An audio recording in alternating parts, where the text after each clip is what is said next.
permanece en mí, y como yo en ti, ámense unos a otros, como los amo yo.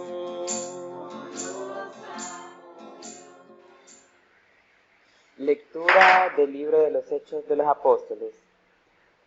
Un ángel del Señor le dijo a Felipe: levántate y ve al sur, por el camino de Jerusalén a Gaza. Ese camino pasa por el desierto. Felipe se levantó y se fue, y en el camino se encontró con un hombre en Etiopía. Era un alto funcionario, tesorero de la reina de Etiopía, el cual había ido a Jerusalén a adorar a Dios. Iba de regreso a su país sentado en su carro y leyendo el libro del profeta Isaías. El Espíritu le dijo a Felipe: ve y acércate a ese carro. Cuando Felipe se acercó, oyó que el etíope leía el libro del profeta Isaías. Entonces le preguntó: ¿entiende usted lo que está leyendo? El etíope le contestó: ¿cómo lo voy a entender si no hay quien me lo explique? Y le pidió a Felipe que se subiera y se sentara junto a él. La parte de la escritura que estaba leyendo era esta: fue llevado como una oveja al matadero, como un cordero que se quedaba callado, delante de los que lo trasquilan. Así tampoco abrió la boca. Fue humillado y no se le hizo justicia. ¿Quién podrá hablar de su descendencia? Porque su vida fue arrancada de la tierra. El funcionario etíope le preguntó a Felipe: dime por favor, ¿de quién dice esto el profeta? ¿De sí mismo o de algún otro? Entonces Felipe, tomando como punto de partida el lugar de la escritura que el etíope leía, le anunció la buena noticia acerca de Jesús. Más tarde, al pasar por un sitio donde había agua, el funcionario dijo: aquí hay agua. ¿Hay algún inconveniente para que yo sea bautizado? Entonces mandó parar el carro y los dos bajaron al agua. Y Felipe lo bautizó.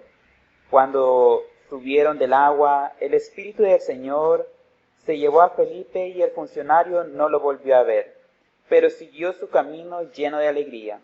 Felipe se encontró en Azoto y pasó de pueblo en pueblo anunciando la buena noticia hasta llegar a Cesarea. Palabra del Señor. Demos gracias a Dios.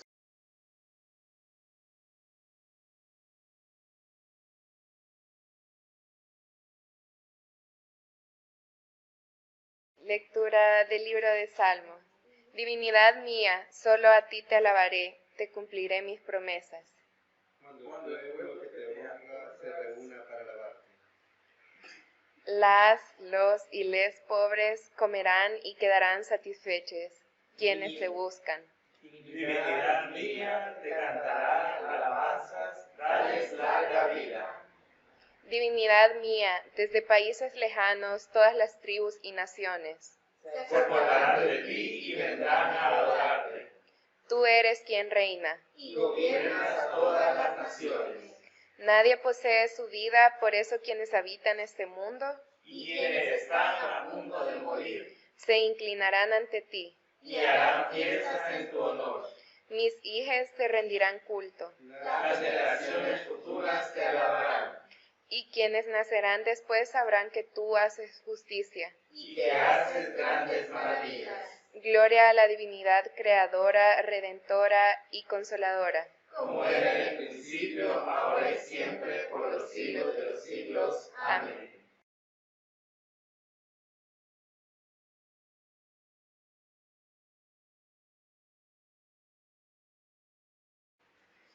Lectura de la primera carta de San Juan. Queridos hermanos, debemos amarnos unos a otros, porque el amor viene de Dios. Todo el que ama es Dios y reconoce a Dios. El que no ama no ha conocido a Dios, porque Dios es amor. Dios mostró su amor hacia nosotros al enviar a su Hijo único al mundo para que tengamos vida por Él. El amor consiste en esto, no en que nosotros hayamos amado a Dios, sino en el que Él nos amó a nosotros y envió a su Hijo para que, ofreciéndose en sacrificio, nuestros pecados quedarán perdonados. Queridos hermanos, si Dios nos ha amado así, nosotros también debemos amarnos unos a otros. A Dios nunca lo ha visto nadie, pero si nos amamos unos a otros, Dios vive en nosotros y su amor se hace realidad en nosotros. La prueba de que nosotros vivimos en Dios y de que Él vive en nosotros es que nos ha dado su Espíritu. Y nosotros mismos hemos visto y declaramos que el Padre Madre envió a su Hijo para salvar al mundo. Cualquiera que reconoce que Jesús es el Hijo de Dios, vive en Dios y Dios en ella. Así hemos llegado a saber y creer que Dios nos ama. Dios es amor, y el que vive en el amor vive en Dios, y Dios en él. De esta manera se hace realidad el amor en nosotros, para que en el día del juicio tengamos confianza, porque nosotros somos en este mundo tal como es Jesucristo. Donde hay amor no hay miedo. Al contrario, el amor perfecto echa fuera el miedo, pues el miedo supone el castigo. Por eso, si alguien tiene miedo, es que no ha llegado a amar perfectamente. Nosotros amamos porque Él nos amó primero. Si alguno dice yo amo a Dios y al mismo tiempo odia a su hermano, es un mentiroso. Pues si uno no ama a su hermano, ¿a quién ve? Tampoco puede amar a Dios, a quien no ve. Jesucristo nos ha dado este mandamiento, que el que ama a Dios ame también a su hermano. Palabra del Señor. Demos gracias a Dios.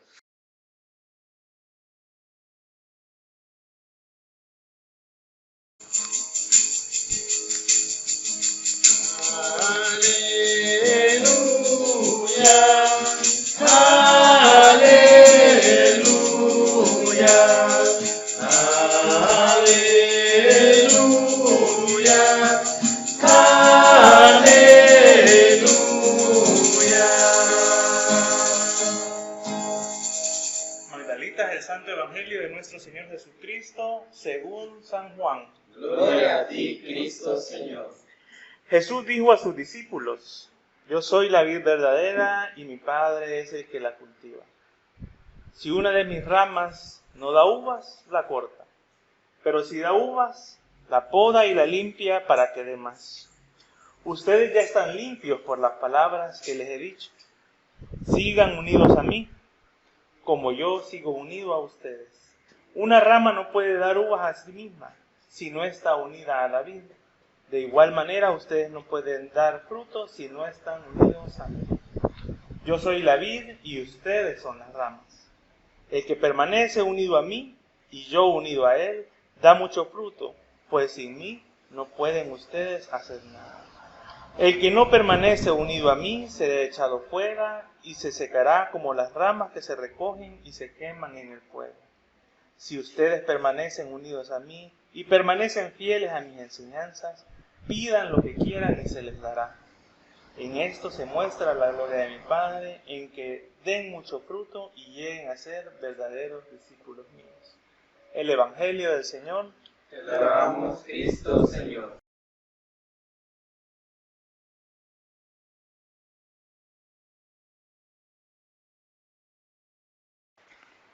Magdalitas,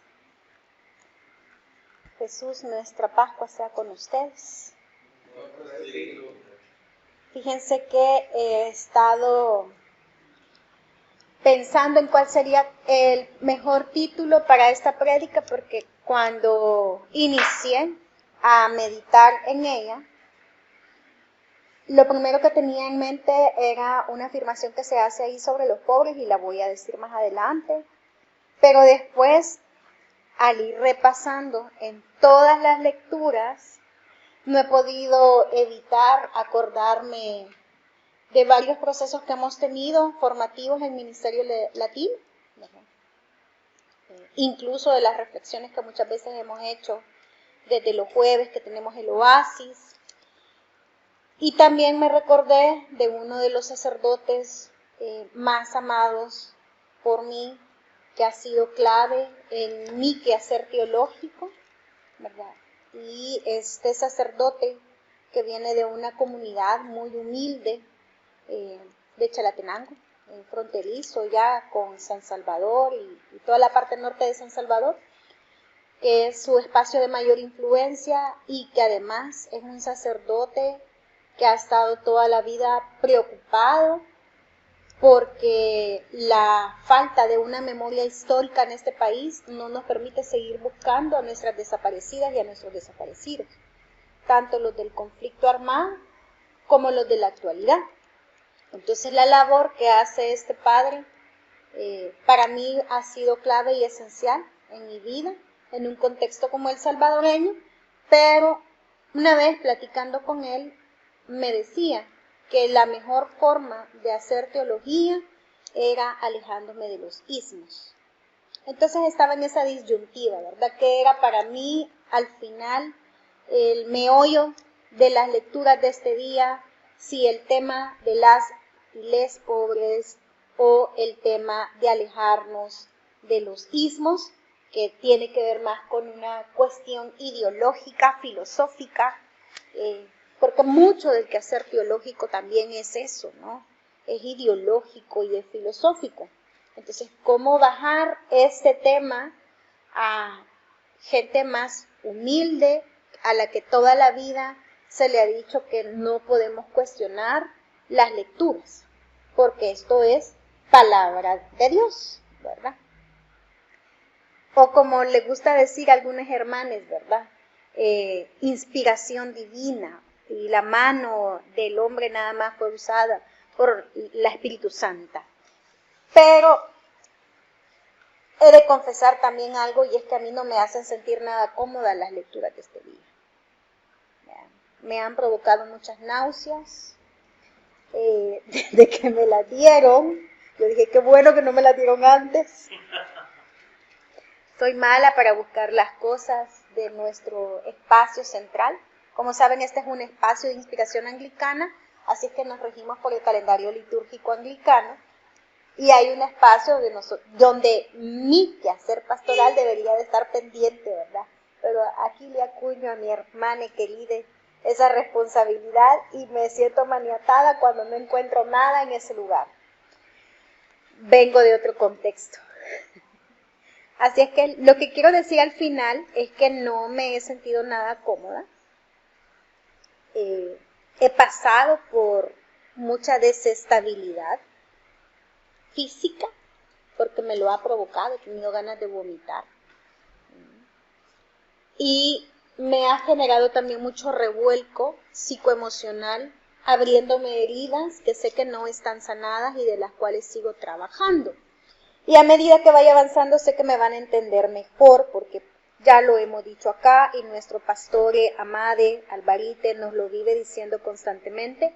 Somos una comunidad disidente sexual y de género que tenemos muchos daños a nivel psicoemocional. Nuestra salud mental es colapsada. Y no porque nosotros queramos que sea colapsada. Nos la han colapsado y vivimos en una constante vulnerabilidad y en una constante insalubridad. Así es que creo que las personas que hemos tenido la valentía en algún momento de nuestra historia de afrontar esa verdad de la falta de salud mental y hemos acudido a un especialista para tratar nuestros males con toda sinceridad, hemos terminado reconociendo que no es nuestra culpa ni nuestra responsabilidad, sino que ha sido parte de un contexto sociocultural, político, económico, en donde también nuestras progenitoras, nuestros progenitores, nuestros referentes familiares, las personas que debieron cuidar de nosotros, no lo hicieron de la mejor manera. Y con esto quiero hacer énfasis que las lecturas me llevaron a revisar los derechos humanos dentro de las relaciones de filialidad. Las relaciones dentro de nuestras casas, de nuestros hogares y de la convivencia comunitaria. Hablar de las personas que nos dieron la vida, independientemente del contexto, si fuimos personas planificadas y deseadas o si todo lo contrario, ¿verdad? Fuimos la sorpresa por la cual tal vez nuestra mamá y nuestro papá incluso tuvieron que casarse a la fuerza, aún sabiendo que la relación no iba a funcionar. Pero donde la tradición imperante es que las hijas, los hijes, los hijos, somos un objeto más dentro de esos hogares. ¿Y por qué estoy mencionando esto? Porque miren, yo rescaté 3 afirmaciones que hacen los textos, que de verdad que volverlos a tener aquí enfrente me sigue revolviendo las tripas, porque hay un contexto de mi infancia que ya lo he contado en otras ocasiones, que a mí me marcó considerablemente la vida y que me hizo desear mucho tiempo de mi vida ser un niño y no una niña. Cisgénero, para aclarar a quienes entienden el término, ¿verdad? No vamos a hablar de disidencia sexual mía todavía. Entonces, vamos con el primero. Dice, mis hijas te rendirán culto, las generaciones futuras te alabarán. O sea, esto me recordó muchísimo a una discusión que tuvimos y que fue muy fuerte en el grupo de WhatsApp, de hecho, de que se volvió un pleito acérrimo acá en Magdala por el tema del bautizo obligatorio. Las hermanas se ríen porque ya se acordaron con quién fue el pleito. La más bautizada, ¿verdad? O sea, creo que ya lo he dicho acá, y una de las cosas que van a salvar a mi mamá y a mi papá de ese pasado escabroso que existe en mi vida es que no me obligaron jamás a bautizarme y que yo crecí en un contexto de una comunidad eclesial de base, pero que también fomentaba el ecumenismo, porque mis 2 familias, tanto materna como paterna, son tan numerosas que había muchas denominaciones eclesiales y yo me repartía en 3 momentos durante el domingo, primero entre las iglesias pentecostales en la mañana yendo a, no me acuerdo si se llamaba clase dominical o no me acuerdo muy bien, pero yo iba por los dulces, ¿verdad? Y la piñata. Y luego ya como a las 2 de la tarde pues nos íbamos al centro mormón y yo iba porque allá hacían semita de piña, ¿verdad? Y olía semita, bien rico. Y en la noche, pues me tocaba, ¿verdad? Mi catequesis en la iglesia, en la parroquia donde mis papás ejercieron durante muchísimo tiempo su liderazgo pastoral. Me da por gusto que la niña le saliera teóloga, ¿verdad? Pero mi mamá dice que no se come de esto, entonces, pero pues sí, yo qué culpa tengo si fue lo que aprendí, ¿no? Entonces, como aprendemos justamente así, de lo que vemos y de una manera indirecta, por replicar la praxis que vemos en nuestro hogar, esa praxis donde vos estás obligada a hacer lo que tu mamá y tu papá dicen que tenés que hacer, ha sido muy dañina. Pero qué atrevimiento en el Salmo de dejarnos por herencia el que tenemos que crecer, nacer, crecer y morir dentro de un contexto religioso que es el de nuestros padres y el de nuestras madres. Y aquí creo que quienes hemos estado alejados del cristianismo durante mucho tiempo, sabemos lo duro que esa experiencia ha sido de tomar la decisión, que es un don divino, de decir, no, yo no voy a seguir tus pasos. Tengo mi propia forma de fe y de creencia, ¿no? Y ha sido duro y nos ha tocado pelear, batallar por ser quienes queremos ser. Entonces, para mí, ahí viene, ¿verdad?, en términos modernos, la primer toxicidad de los textos de este día.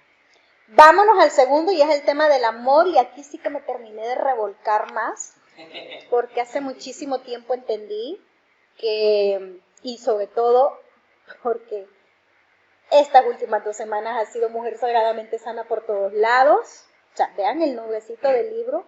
Pero cuando yo lo revisé a conciencia el año pasado, después del primer lanzamiento, me di cuenta que había mucho de amor romántico en él y que no iba a culpar a la niña, al adolescente y a la mujer adulta en edad reproductiva que está allí hablando desde ese amor romántico.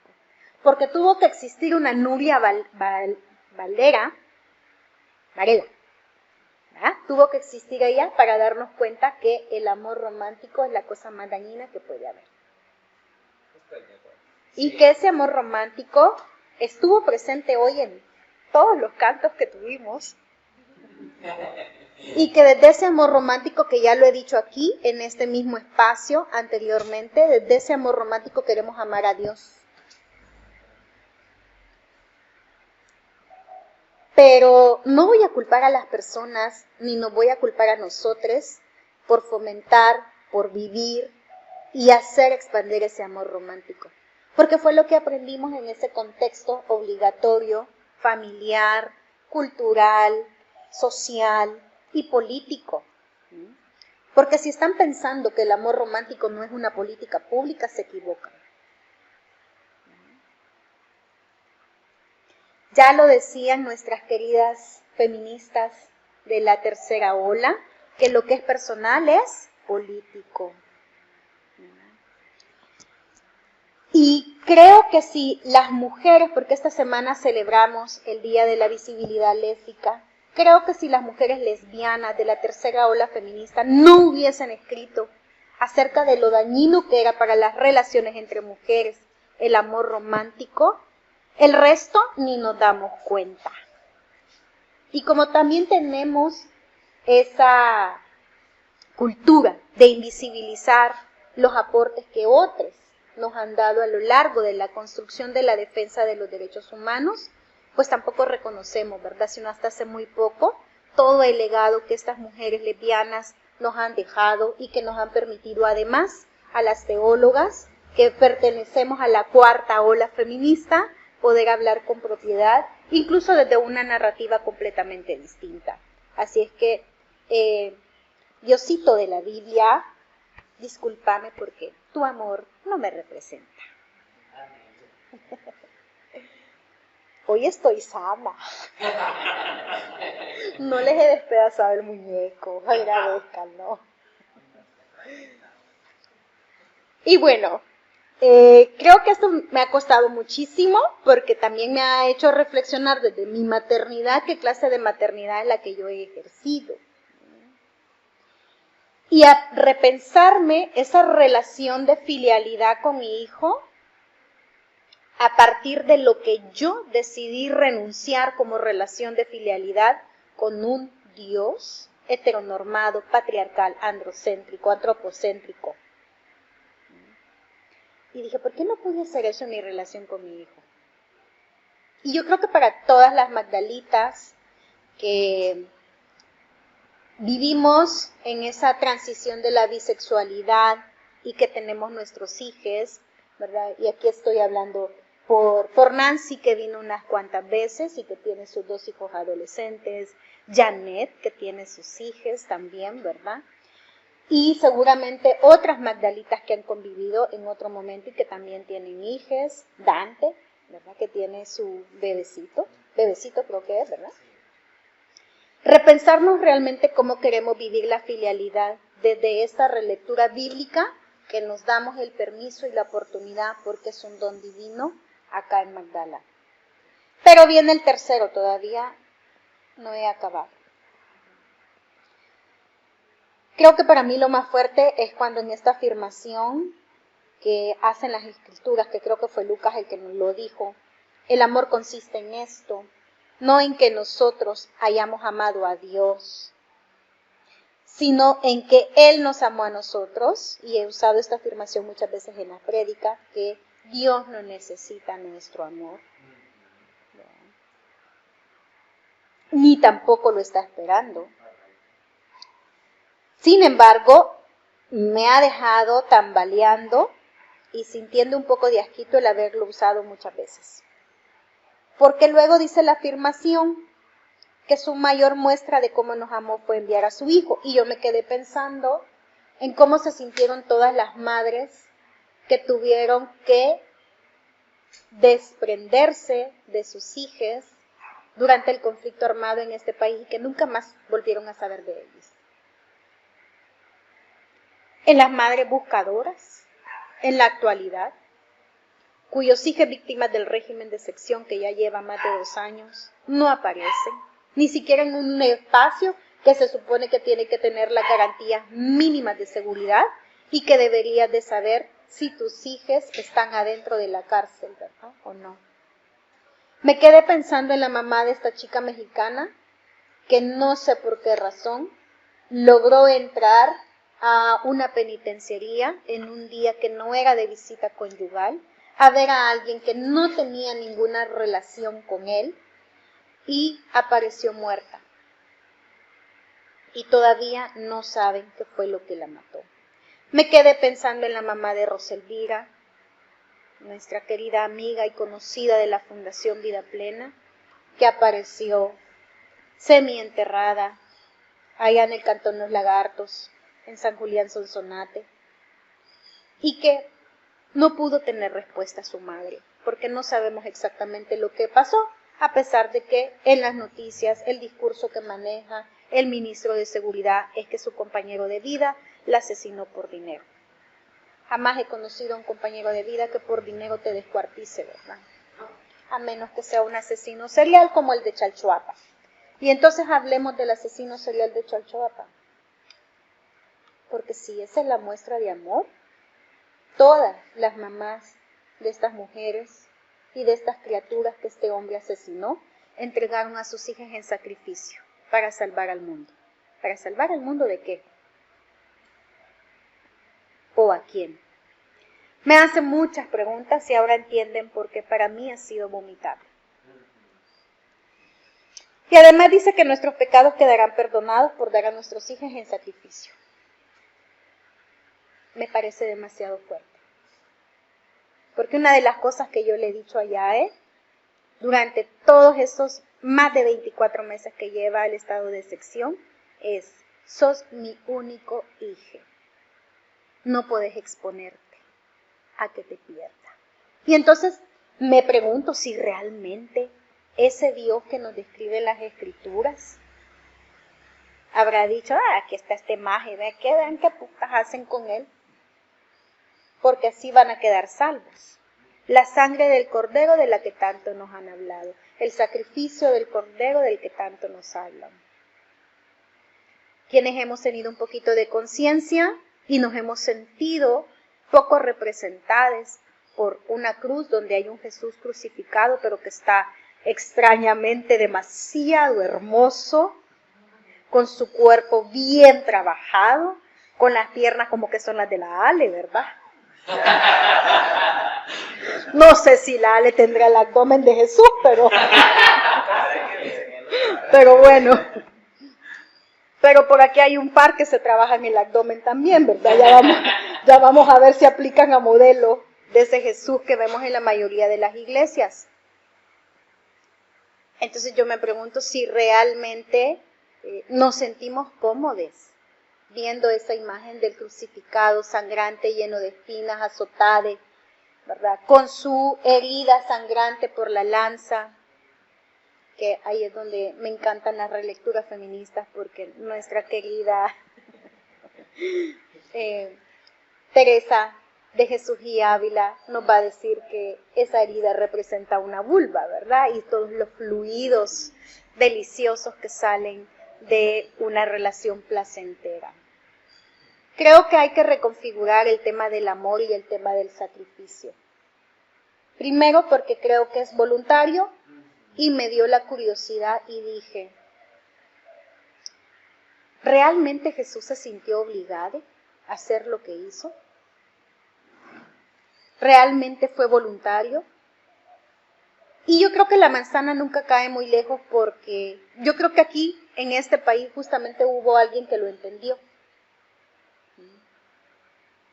Y antes que Monseñor Romero fue Rutilio Grande. Sin Rutilio Grande no hay conversión de Monseñor Romero. Y él entendió que era el sacrificio, y que el sacrificio voluntario, no impositivo. Porque si es impositivo, entonces desdeñamos el don más preciado de nuestra tradición cristiana, que es el reconocimiento de la libertad de la conciencia. Lo que me lleva al último fragmento que extraje y dice: yo soy la vid verdadera y mi Padre es el que la cultiva. Si una de mis ramas no da uvas, la corta. Y yo dije, ¿podemos desde aquí entender el tema del bien y el mal? ¿Podemos desde aquí entender el sacrificio? Pero, qué cosa más curiosa, porque la hierba mala es la que menos muere. Y los inocentes, que son el cordero, son los primeros que se van. No puedo seguir evitando pensar en Rosa Elvira, porque qué cordero más inocente no había que esa mujer, que era capaz de quitarse el plato de la boca para dárselo a su compañera que no había comido. Y dije, Rosa Elvira tiene mucho de mi abuela Berta, una mujer empobrecida, con un marido que le pegó 16 hijos, de los cuales solo habían 13 vivos, porque la más chiquita murió víctima de la pobreza y la violencia estructural, al caerle la olla de frijoles encima y no haber cerca un comando de bomberos o un comando de la Cruz Roja que salvara a la niña, ¿no? Que dejaron a la niña con el hermano mayor, que apenas tenía 6 años, y ella 4. Y esas son las familias salvadoreñas. Me hizo pensar en todas las niñas que acusamos de mujeres malparidas, malas madres, en el TikTok, en el Instagram, en el Facebook, en el Twitter, o llamado X, porque abandonaron a sus bebés. Cuando aquí, recordando a Jean Millet, lo personal es político y tenemos 0 políticas públicas de educación integral en la sexualidad. Entonces, ¿por qué las culpamos? Si es responsabilidad del Estado garantizar que esas niñas sean niñas y no se les obligue a maternar. ¿Cómo podemos decir que somos la vid verdadera? Que nuestro Padre, en masculino, porque así lo dice el texto bíblico, nos ha cultivado y que somos una de sus ramas, cuando la vida de estas niñas ha sido cegada desde el momento en que fueron violadas y han quedado embarazadas. Ayer me atreví, después de mucho tiempo, a pelearme en un TikTok, defendiendo a estas mujeres. Porque lo primero que a boca floja de la sociedad salvadoreña, poco educada, inculta, dice, es que ¿para qué abrieron las patas? Que hoy ya no tendrían por qué pasar estas cosas porque hay cómo evitarlas. Pero ¿en qué baño público hay condoneras? Yo ya lo he dicho aquí también parada. Una de las cosas que más me sorprendió en Sao Paulo es que yo iba bajando para agarrar el metro y encontré, no una condonera, un barril de esos que aquí se llenan con cerveza en cualquier estadio, un barril rebalsando de condones. Y vos pasás y agarrás tu poco de condones. La gente se queda llenando sus carteras de condones y nadie te hace una mirada lasciva, nadie te hace una mirada de crítica, ¿verdad? Yo creo que me traje como unos 60 condones, aquí los pusimos en un acto que tuvimos, ya no me acuerdo que estábamos celebrando, pero el Corpus Christi creo que fue, ¿verdad?, cuando los traje. Pero ahí fue cuando los repartimos. Y dije, o sea, ¿a dónde? Yo solo conozco un centro educativo que seguramente con la prohibición que ha habido ya no ha de estar. Y eso es allá en Batres, en Usulután. He supervisado más de 17,000 centros educativos en lo que llevo educando en sexualidad integral a este país. Y ha sido el único centro educativo donde había una condonera. Porque tienen un proyecto de prevención del embarazo adolescente que funciona. Y es el municipio con el índice más bajo de embarazos adolescentes. Y en el resto, se nos es bien fácil juzgar a las chicas porque abrieron las patas, pero nadie se pregunta si ese embarazo era de su abuelo, de su tío, de su hermano, de su padre, o de los amigos de su padre. O peor aún, no vi los mismos mensajes condenatorios para este hombre, no recuerdo si era de Sonsonate o de Zacatecoluca, que violó a un bebé de 8 meses. Y el bebé ha fallecido. Ya agarraron al tipo, pero no tenía los mismos mensajes condenatorios que hacemos con las mujeres. Entonces, ¿cómo podemos hablar del amor de Dios, de ese Dios en masculino, de esa filialidad que nos quieren vender en las lecturas de este día, si sigue siendo desde la óptica del patriarcado? ¿Ven por qué era tan difícil para mí ponerle un título a esta reflexión? Y no crean que ya terminé, porque hoy he venido filuda. Y estoy muy indignada y estoy muy rota. Y no sé cuánto tiempo más este país vaya a estar igual de roto que yo. Sufriendo. Como ese Jesús que les encanta a nuestros hermanos de las iglesias católicas colocar en sus púlpitos. Sangrante, chorreante. Y dice, ¿cómo no nos va a gustar ver el sufrimiento de las otras personas? Es morboso tener a ese sujeto sangrando, colgado ahí. Y entonces no me pude más, que dije, quiero quitarme esa imagen porque lo que yo quiero ver es algo así. Un Jesús que muestra su misericordia para con alguien que está desprotegido. Y yo creo que José,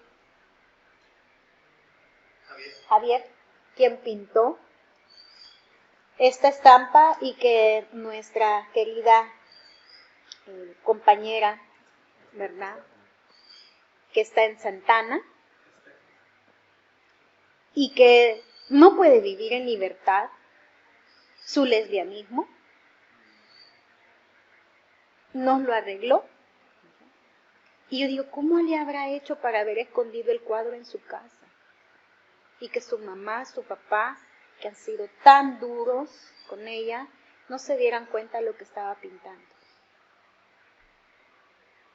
Porque yo creo que ya a estas alturas para nadie es desconocido que esa bandera representa algo, ¿no? Y que no se pongan en la sospecha por verte con la bandera. Me quedé pensando también en mis papás y en realmente, a pesar de haber estado aquí lavándose los pies en Semana Santa, pensarán de esta hija que criaron. Porque el sueño de mi mamá era ser monja, entonces me imagino que en esta afirmación que hacen las escrituras, mi mamá lo que ha de haber esperado es que su primogénita fuera monja, ya que no fue macho, ¿verdad? Así es que he estado pensando mucho en estos textos y dije, dice acá en las escrituras que cuando el pueblo se reúne para honrar a la divinidad, para alabarle, como hacemos nosotros acá, los pobres comerán y quedarán satisfechos. Discúlpame, Diosito, pero yo no estoy satisfecha. Es más, como buena bulímica, tengo ganas de vomitar.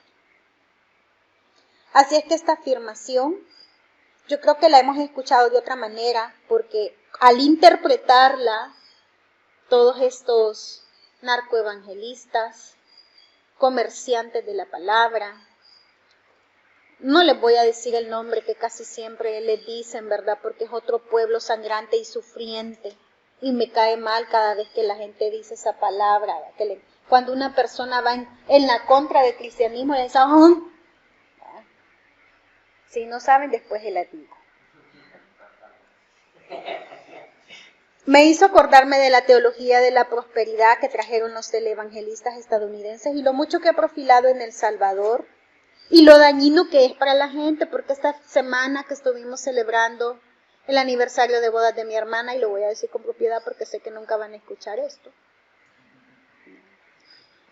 y llegó la familia de su esposo, que es de otra tradición cristiana, muy fundamentalista religiosa, y que tiene mucha representatividad en la actual Asamblea Legislativa y la entrante, no se sentaron con nosotros durante los 2 días que estuvimos en la celebración. Y la razón por la cual no se sentaron con nosotros es porque se podían contaminar del mundo.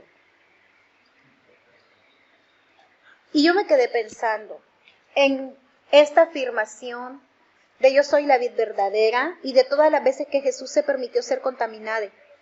El mejor ejemplo es la mujer hemorroísa. Todas las veces que Jesús permitió que las mujeres no solamente hablaran con él, sino que tuvieran el atrevimiento de verle directamente a los ojos y lo cuestionaran. Todas las veces en que Jesús le dio la primicia a las mujeres, haciéndonos entender que nuestro lugar no era la cocina ni las labores domésticas, sino la erudición. Y eso me llevó a otra cosa. Creo que el trabajo que Alvarité y Luis Manuel han estado haciendo, colocándonos muchas cosas, reflexionando acerca de Juan, reflexionando acerca de Pedro, nos han ayudado a entender también el lugar de privilegio que tenemos nosotros y cómo debemos también asumir el privilegio de tenerles a ellos desde otro lugar. Salud. En el sentido de que si hay algo que yo voy a admirar de Luis Manuel es que nunca se queda con la lectura solamente de los textos que vienen correspondientes a la lectura del domingo, valga la redundancia. Y que Alvarité siempre nos lleva más allá a buscar los textos incluso en otros idiomas, para entender, ¿no?, las traducciones. Clarito. En griego. Así es que yo dije, bueno, tengo que aprender de eso. Y dije, porque yo no puedo estar entendiendo ni viendo esas acciones de Alvarité y Luis Manuel como una teología progresista. Para empezar, porque yo no lo soy, ¿verdad? Creo que ya me he declarado muchas veces diciendo que no lo soy y que lo aborrezco. Sorry, Alvarité. Sino más bien que soy liberalista, y eso también me dejó un mal sinsabor porque esa palabra ha sido tan prostituida ya en el cono sur actualmente, ¿no? Pero sí creo que tenemos que rescatar de ese lugar a la teología, ¿no? Y realmente anunciarla como es. ¿Por qué razón? Porque ya lo dije, por el don preciado de la libertad de conciencia. Y la teología de la liberación lo que nos entregó fue eso, recordarnos que ese era un don y que teníamos que hacer uso de él. Pero esto me hizo acordarme de algo. En esto que mencionamos hace, ¿cuántos serían ya? 2 meses, ¿verdad? Desde el último curso del Ministerio Latino que di con las teologías liberadoras, 2 meses, ¿verdad? La primera, cuando hablaba de la disputa que hay entre si la teología de la liberación en realidad es una teología liberadora y popular o una teología progresista. Y yo concluía, ¿verdad?, de que esa respuesta todavía no está acabada, que sigue siendo una discusión que seguimos teniendo las y los teólogos, pero que el lugar que yo voy a elegir toda la vida va a ser desde una teología populista o popular. ¿Por qué razón? Me corrijo, popular, no populista. ¿Por qué razón? Porque miren, como me encanta mucho en mi mente retorcida necrofílica ver el tema de los asesinos seriales, no pude más que acordarme de Alexei Surklain, este asesino serial, violador y caníbal soviético de los años 70 y 80, que durante una década estuvo asesinando cientos de mujeres y comiéndoselas además, ¿verdad? Porque la policía no podía creer que una persona tan erudita como él fuera capaz de cometer un crimen. Y entonces, como a veces va a suceder que cuando creemos que una persona tiene conocimiento, cuando una persona maneja los ismos, la filosofía, la ideología, habla bonito, se expresa bien, creemos que esa persona ya es un líder. Y por lo tanto, si es un líder, va a ser una persona que nos va a llevar a mejorar la situación en la condición de nuestros lugares. Y que esto fue en su momento, me hizo recordar muchas cosas las lecturas. Una discusión que tuvimos en una organización en la que estuve trabajando hace muchísimos años atrás y que la dejé renunciando y colocando en la carta de renuncia que eran una organización que no predicaba con el ejemplo, lo que ideológicamente afirman, comenzando porque se parecen mucho a este caníbal. Son muy eruditos y muy eruditas en enfoque de nuevas masculinidades, en un enfoque agroecológico, pero son depredadores sexuales. Y además de ser depredadores sexuales, son misóginos. ¿Y a qué me lleva esto? A que muchas veces todo lo que está enmarcado desde una postura progresista, desde una postura de defensa de los derechos humanos, no es cuestionada. Pero ahí hay muchas incoherencias. Y me he visto incluso a mí misma diciendo que todo es parte del proceso, ¿verdad? Y que no todas las personas van a estar al mismo nivel del proceso. Pero entonces, ¿a dónde dejamos la ética? Y lo que yo aprendí, al menos como teóloga, que está por encima de cualquier ética, que es la ética de la vida. Y aquí Álvaro lo ha mencionado muchas veces. Y lo segundo que aprendí es que es importante, como lo dije, por este padre, Manuel de Jesús, que hay que alejarse del centro del poder. Y estas eran las discusiones que teníamos en esta organización, que siempre nos decían, ustedes no pueden llegar a la comunidad con la investidura de que son la técnica, el técnico, el coordinador, la coordinadora, el gerente o la gerenta de. Sin embargo, la gente así nos miraba y corrían, literal, cada vez que llegábamos a la comunidad para contarnos sus problemas y esperando una solución. Ayer lo decía también en otro espacio. El liderazgo no se trata de una persona que va a salvarnos de una situación concreta. Porque si bien es cierto que el liderazgo tiene características personales, también las tiene colectivas. Y Jesús, una de las cosas que nos va a enseñar acá, es que el amor no es una cosa unidireccional. Que el amor no es una relación caprichosa de dar y recibir en la misma medida, sino pasa por las diferentes aristas de las condiciones, de los contextos y de las desprotecciones que muchas veces existen en las relaciones. Lo cual me lleva a hacernos la pregunta, Magdalitas, en realidad, ¿qué estamos aprendiendo del amor de Jesús? No del amor de Dios heteronormado, patriarcal, androcéntrico, misógino, que tenemos en la mayoría de las escrituras de este día, adultocéntrico además, sino en un amor que realmente represente a ese Jesús, que lo primero que hizo fue desprenderse de su casa, de su familia, de la relación de filialidad con María, y que de forma voluntaria María, ya no en una relación de madre-hijo, decidió seguir. Porque hay que revisar esa historia. Pero esa creo que va a ser una lectura para otro momento. Pero sí, ella decidió dejar de ser la madre para convertirse en la compañera de un camino de muchas penurias. Porque además Jesús se alejó del centro del poder económico. Él tenía un oficio, pero decidió ser mendigo. Y nunca vemos a Jesús como un mendigo, pero lo fue. Lo cual me hace pensar en cómo son las relaciones de amistad y de amor en la calle. ¿Qué comía Jesús? ¿Dónde dormía?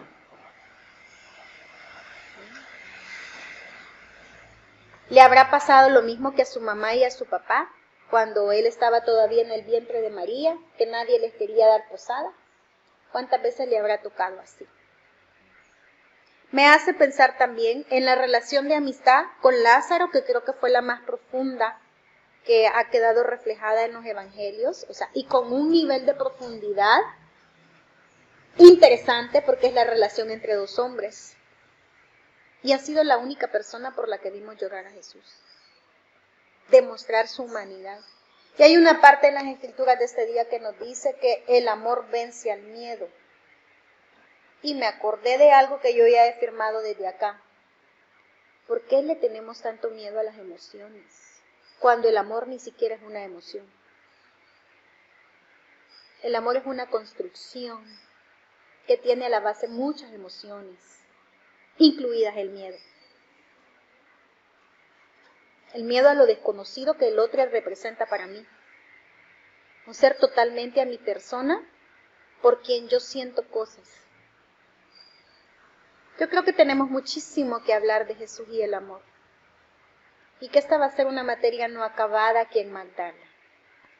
Y lo quiero dejar desde ahí, no sin antes recordarnos que una de las grandes cosas que Jesús nos ha legado en esa forma de construir el amor a nivel de relaciones personales y a nivel de relaciones colectivas, es que todas ellas gozaron de algo. Primero, el conocimiento de cómo eran esas relaciones y a partir de ese conocimiento, tener la libertad de tomar las mejores decisiones, incluidas la de voluntariamente dar la vida por sus hermanos. Permanece en mí, y como yo en ti, ámense unos a otros.